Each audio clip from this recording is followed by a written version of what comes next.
Hello everyone, welcome to our YouTube channel. First year diploma in pharmacy human anatomy and physiology का पहला chapter हम यहाँ पर start करने वाले हैं।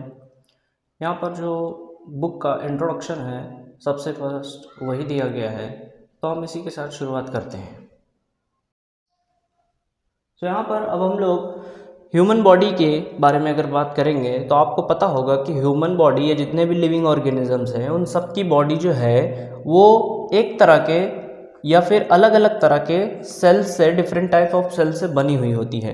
सेल्स क्या होते हैं आपने सुना होगा, आपने पढ़ा होगा क्लास 11th और 12th में बायोलॉजी में डिटेल में दिया रहता है कि सेल क्या होता है। Cell is a basic unit of life. आपको मालूम होगा कि बहुत सारे छोटे छोटे सेल से मिल करके एक पूरी बॉडी जो है, एक पूरा जो स्ट्रक्चर है वो बनता है। यहाँ पर human anatomy and physiology subject किस बारे में है ये आपको समझना है। इस सब्जेक्ट से ये ऐसा कह सकते हैं कि पूरा बायोलॉजी से रिलेटेड है, फिर भी यहाँ पर कुछ ब्रांचेस जो है वो अलग अलग इसमें और डिटेल में दी गई हैं। तो इतना तो आपको पता ही है कि ह्यूमन बॉडी जो बहुत सारे सेल से बनी हुई होती है, इसीलिए इसे कहा जाता है मल्टी सेलुलर ऑर्गेनिज्म। ठीक है, यानी यहाँ पर बहुत सारे सेल से मिल करके जो है बॉडी बनती है, इसके लिए मल्टी सेलुलर होती है। अब ह्यूमन बॉडी की स्टडी को आसान करने के लिए यहाँ पर इसे दो कैटेगरीज में बांट दिया गया है। सबसे पहली कैटेगरी जो आती है वो आती है एनाटॉमी, उसे कहा जाता है एनाटॉमी। अब यहाँ पर एनाटॉमी का डेफिनेशन दिया गया है, जैसे कि इसको समझते हैं। It is the study of the structure of the body. यानी एनाटॉमी क्या होता है? एनाटॉमी जो है वो एक तरह की स्टडी होती है। स्टडी यानी एनाटॉमी में स्टडी की जाती है ऑफ द स्ट्रक्चर, यानी स्ट्रक्चर्स की स्टडी की जाती है। स्ट्रक्चर ऑफ द बॉडी, जो बॉडी होती है ह्यूमन की, इंसान की बॉडी है तो आपको पता होगा बॉडी में बहुत सारे पार्ट्स होते हैं, स्ट्रक्चर्स होते हैं। ठीक है, तो बॉडी के पार्ट्स और जो स्ट्रक्चर्स होते हैं उनकी स्टडी करना ही क्या होता है? एनाटॉमी होता है। ठीक है, अब बॉडी आपको मालूम है बॉडी के अलग अलग पार्ट्स भी होते हैं और एज अ होल यानी एक पूरी बॉडी भी होती है। जैसे पूरा ऑर्गेनिज्म, अगर आप पूरे ऑर्गेनिज्म की स्टडी कर रहे हैं तो भी, या तो फिर and also the study of its individual parts. Individual parts यानी अगर पूरी बॉडी है ऑर्गेनिजम्स की या इंसान की पूरी बॉडी है तो आप एज अ होल भी उसको स्टडी करते हैं। साथ में हम डिटेल में जब किसी चीज़ की स्टडी करते हैं तो हम लोग क्या करते हैं, उसके एक एक पार्ट की भी स्टडी करते हैं। फॉर एग्जांपल बॉडी के अंदर बहुत सारे ऑर्गन्स होते हैं, जैसे हार्ट हो गया तो हम हार्ट की भी स्टडी करते हैं, ब्रेन की भी स्टडी करते हैं, और जो कुछ अलग अलग तरह के पार्ट्स हो गए उनकी भी स्टडी हम बोन्स की डिटेल में करते हैं। तो ये स्टडी जो रहती है एनाटॉमी की, ये यही होती है कि हम लोग क्या करते हैं एनाटॉमी के अंदर, ये एक ऐसी स्टडी होती है जिसके अंदर आप पूरे ह्यूमन की बॉडी को एज अ होल स्टडी करते हैं या तो फिर उसके एक एक पार्ट्स की स्टडी करते हैं and their relation to one another. यानी जितने भी बॉडी के पार्ट्स होते हैं और वो पार्ट्स आपस में एक दूसरे से किस तरह से रिलेटेड हैं, एक दूसरे से किस तरह से जुड़े हुए हैं, इसकी भी स्टडी आ जाती है। तो इसे ही कहा जाता है एनाटॉमी। ठीक है, आई होप कि कॉन्सेप्ट जो है वो क्लियर होगा, फिर भी आप नीचे कमेंट करके बताइए। ठीक है, सो एनाटॉमी क्या होता है? अगर एक लाइन में हम कहें कि एनाटॉमी क्या होती है, तो एनाटॉमी जो है बॉडी को जब स्टडी किया जाता है एज अ होल, या तो फिर बॉडी के इंडिविजुअल पार्ट्स को यानी एक एक पार्ट्स को स्टडी किया जाता है, या तो फिर जब बॉडी के पार्ट्स का एक दूसरे से क्या रिलेशन होता है सब कुछ ले करके, तो इस चीज़ को हम क्या कहते हैं? इसे हम कहते हैं एनाटॉमी। अब यहाँ पर हम समझते हैं दूसरी चीज़, जो दूसरा टॉपिक है वो है फिजियोलॉजी। तो आपने समझा कि ह्यूमन बॉडी की स्टडी जो है उसे दो हिस्सों में बांट दी गई है। पहली जो थी वो थी अभी आपने जो देखी थी वो थी एनाटॉमी, और दूसरी जो स्टडी होती है वो होती है फिजियोलॉजी। तो फिजियोलॉजी कहाँ पर डिटेल में समझेंगे, उसकी डेफिनेशन दी गई है।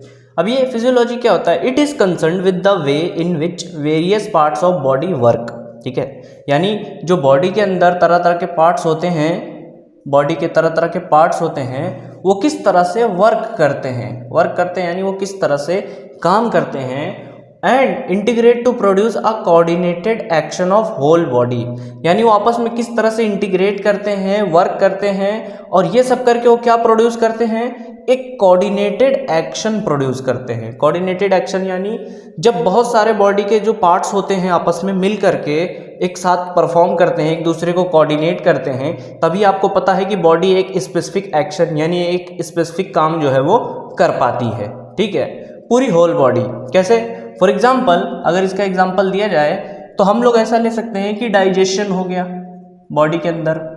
डाइजेशन का मतलब क्या होता है कि खाना जो है वो किस तरह से पचता है। तो डाइजेशन में आप देखेंगे कि बॉडी का बहुत सारे जो वेरियस पार्ट्स होते हैं उनका क्या रोल होता है, वो किस तरह से आपस में एक दूसरे के साथ में इंटीग्रेट करते हैं और एक कोऑर्डिनेटेड एक्शन प्रोवाइड करते हैं। सबसे पहले अगर देखेंगे आप तो माउथ है, ठीक है, खाना जो है, फूड जो है वो माउथ में डाइजेस्ट होता है, उसको चबाया जाता है, ब्रेक डाउन किया जाता है। उसके बाद वो फूड पाइप से पास होते हुए स्टमक में आता है, फिर स्टमक में भी वो क्या होता है, डाइजेस्ट होता है। स्टमक में डाइजेस्ट होने के बाद फिर इंटेस्टाइन में जाता है, और फिर तो आप ये देख सकते हैं कि जितने भी पार्ट्स होते हैं, चाहे माउथ हो, चाहे इंटेस्टाइन हो, चाहे फूड पाइप हो, ये जितनी भी चीज़ें हैं, ब्लड हैं, ये सारी चीज़ें क्या होती हैं, बॉडी के अलग अलग पार्ट्स हैं, और ये लोग क्या करते हैं, एक इंटीग्रेशन इनके बीच में रहता है। इंटीग्रेशन यानी ये आपस में एक दूसरे से जुड़े रहते हैं, ये आपस में एक दूसरे से कोऑर्डिनेट करते हैं, यानी एक दूसरे को सपोर्ट करते हैं, और उसके बाद क्या होता है कि बॉडी जो है एक स्पेसिफिक काम कर पाती है, एक स्पेसिफिक एक्शन ले पाती है, जिसे हम लोग कह सकते हैं डाइजेशन। तो ओवरऑल फिजियोलॉजी का मतलब क्या हो गया कि ये इस तरह की स्टडी होती है जिसमें वेरियस पार्ट्स बॉडी के वो क्या करते हैं, आपस में एक दूसरे के साथ में इंटीग्रेट करके एक स्पेसिफिक एक्शन परफॉर्म करते हैं, तो उसे कहा जाता है फिजियोलॉजी। ठीक है, तो आपने यहाँ पर दोनों ही चीज़ें समझ ली। ह्यूमन बॉडी की जो स्टडी होती है उसको दो पार्ट्स में बांटा गया है। पहली थी एनाटॉमी। एनाटॉमी में क्या होता है कि बहुत सारे बॉडी के, चाहे आप बॉडी की स्टडी को एक पार्ट को स्टडी कर रहे हैं, किसी स्पेसिफिक पार्ट को स्टडी कर रहे हैं, या तो पूरी बॉडी एज अ होल आप उसको स्टडी कर रहे हैं, तो वो कहलाता है एनाटॉमी। और फिजियोलॉजी में क्या स्टडी किया जाता है कि वही बॉडी के पार्ट्स आपस में एक दूसरे के साथ में किस तरह से कोऑर्डिनेट करके एक एक्शन परफॉर्म करते हैं, तब उसे कहा जाता है फिजियोलॉजी। अब इसके बाद हम लोग अपने नेक्स्ट टॉपिक पर बढ़ते हैं।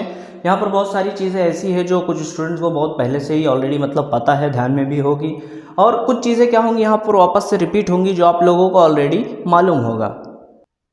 अब यहाँ पर various systems of human body के बारे में दिया गया है, यानी ह्यूमन बॉडी के अंदर कौन कौन से अलग अलग तरह के सिस्टम्स होते हैं उसके बारे में।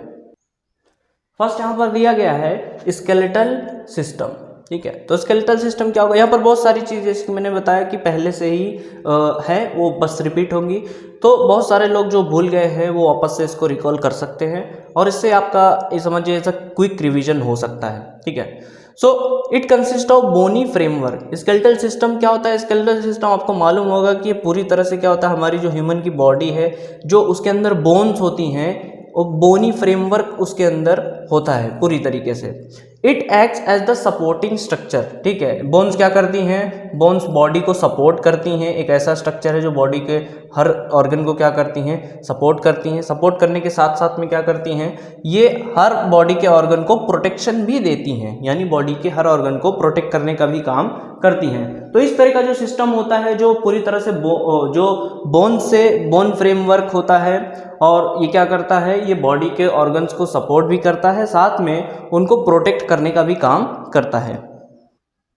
दूसरा सिस्टम यहाँ पर है मस्कुलर सिस्टम। मस्कुलर सिस्टम आपको मालूम ही है कि यह किससे बना हुआ होता है, ये मसल्स से मिलकर के बना हुआ होता है। बॉडी के अंदर जितनी भी मसल्स होती है, टेंडन्स होते हैं, ये सारे क्या होते हैं, बोन से जुड़े हुए होते हैं। ठीक है, बोन्स के ऊपर मसल्स और टेंडन्स सब आपस में जुड़े हुए होते हैं, और इसकी यही क्या क्रिएट करता है, एक मस्कुलर सिस्टम को क्रिएट करता है। ठीक है, इससे क्या होता है कि ये मसल्स जो होती हैं ये बॉडी को एक स्पेसिफिक शेप भी देती हैं, शेप के साथ साथ में पावर भी देती हैं, ताकि बॉडी जो है वो हर डायरेक्शन में मूव कर सके, यानी यहाँ से वहाँ आने जाने के लिए, या बॉडी जो है वो एक्शन परफॉर्म करने के लिए हो सके। अब यहाँ पर थर्ड जो है वो है नर्वस सिस्टम। ठीक है, तो नर्वस सिस्टम क्या होता है, नर्वस सिस्टम हमारी बॉडी को कंट्रोल और कोऑर्डिनेट करता है। ठीक ठीक है। बॉडी के बहुत सारे फंक्शंस हैं, बहुत सारे ऑर्गन, बहुत सारे पार्ट्स को वो कंट्रोल भी करता है, कोऑर्डिनेट भी करता है, ठीक है। और नर्वस सिस्टम की वजह से हमें पता चलता है कि इन्वायरमेंट यानी हमारे आजू बाजू आसपास की जो चीज़ें हैं वो किस तरह से हैं, हम उसे फील कर पाते हैं, ठीक है। देन यहाँ पर है सर्कुलेटरी सिस्टम। बॉडी में सर्कुलेटरी सिस्टम भी होता है। उसका काम क्या होता है, ये ब्लड जो रहता है वो क्या करता है, हमारा ऑक्सीजन को पूरी बॉडी में सप्लाई करता है, ठीक है। और ऑक्सीजन के साथ में जो न्यूट्रिएंट्स होते हैं, जो हम खाना खाते हैं, पोषण, उसको भी क्या करता है, ये सर्कुलेट करता है पूरी बॉडी में। एंड देन साथ में ये क्या करता है, बॉडी के अंदर से जो वेस्ट प्रोडक्ट होता है उसको भी रिमूव करने में हमारी मदद करता है। तो ये है सर्कुलेटरी सिस्टम का काम। देन यहाँ पर आगे अब है अगला, वो है रेस्पिरेटरी सिस्टम, ठीक है। तो रेस्पिरेटरी सिस्टम का काम क्या होता है, ये ऑक्सीजन को एटमॉस्फेयर से यानी एयर में से, हवा में से लेकर के जब हम इनहेल करते हैं हवा, तो बॉडी के अंदर क्या होता है, ऑक्सीजन जो है उसकी सप्लाई होती है। एंड कार्बन डाइऑक्साइड जो रहता है बॉडी के अंदर से, और वाटर वेपर जो है ये डिस्पोज करता है यानी बॉडी के बाहर निकालता है। तो ये रेस्पिरेटरी सिस्टम का काम है। देन उसके बाद है डाइजेस्टिव सिस्टम। डाइजेस्टिव सिस्टम का काम क्या होता है, इनटेक ऑफ फूड यानी खाना को खाते हैं और खाने को डाइजेस्ट करते हैं, साथ में एब्जॉर्ब करते हैं यानी खाने को पचाते भी हैं, डाइजेस्ट भी करते हैं, और खाने को पूरी तरह से ब्लड के अंदर समझ लीजिए ऐसा सोखना या फिर एब्जॉर्ब करना, ये होता है, ठीक है। उसके बाद यहाँ पर है एक्सक्रीटरी सिस्टम। एक्सक्रीटरी सिस्टम क्या करता है बॉडी का, ये वेस्ट को रिमूव करने का काम करता है। वेस्ट प्रोडक्ट जो हमारी बॉडी में तरह तरह के बनते हैं उसको ये रिमूव करता है, और इसके लिए कुछ ऑर्गन्स हमारी बॉडी में हैं, जैसे किडनीज होती हैं, ठीक है, लार्ज इंटेस्टाइन हो गई, स्किन हो गई, लंग्स हो गए। ये सारे ऑर्गन्स क्या करते हैं, बॉडी के अंदर से वेस्ट को बाहर निकालते हैं। तो यहाँ पर आगे है एंडोक्राइन सिस्टम, ठीक है। एंडोक्राइन सिस्टम क्या होता है, एंडोक्राइन सिस्टम में बॉडी के अंदर बहुत सारे ग्लैंड्स होते हैं, बहुत सारे स्ट्रक्चर होते हैं जिनको ग्लैंड्स कहा जाता है, एंडोक्राइन ग्लैंड्स, ठीक है। एंडोक्राइन ग्लैंड्स का काम क्या होता है, ये केमिकल्स को प्रोड्यूस करते हैं, और उन्हीं केमिकल्स को कहा जाता है हार्मोन्स, ठीक है। तो ये केमिकल्स, ये हार्मोन्स बॉडी के लिए बहुत ज़्यादा ज़रूरी होते हैं। तो एंडोक्राइन सिस्टम का काम होता है हार्मोन्स को प्रोड्यूस करना। देन यहाँ पर है रिप्रोडक्टिव सिस्टम। रिप्रोडक्टिव सिस्टम क्या होता है बॉडी में, जो formation of life and young ones यानी नए बेबीज जो आते हैं या जो नई लाइफ आती है उसको प्रोड्यूस करना बाय मीन्स ऑफ रिप्रोडक्शन, ठीक है। तो ये काम होता है रिप्रोडक्टिव सिस्टम का। तो यहाँ पर आपने various systems of human body जो है कवर किए हैं, ठीक है। सो इस वीडियो में इतना ही। नेक्स्ट लेक्चर में हम इसके आगे का इंट्रोडक्टरी पार्ट जो है उसको कंटिन्यू करेंगे। Till then keep watching and comment करके ज़रूर बताइए। कोई भी डाउट हो तो कमेंट करके आप ज़रूर पूछ सकते हैं, ठीक है। So guys, thank you for watching our video and do like, share and subscribe.